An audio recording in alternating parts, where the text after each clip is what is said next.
బొరుగులు ఉగ్గాని తయారీ విధానం చూసేద్దామండి. 2 స్పూన్లు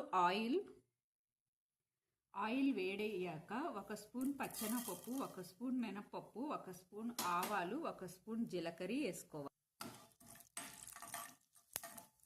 పచ్చిమిర్చి చీలికలు, ఆనియన్స్, 1 ఆనియన్ సన్నగా, కొంచెం పల్లీలు సన్నగా కట్ చేసుకున్న 1 టమాటా, 1 టీ స్పూన్ పసుపు, 1 టీ స్పూన్ సాల్ట్, కరేపాకు అన్నీ ఇలా బాగా వేగాక ముందుగా కడిగి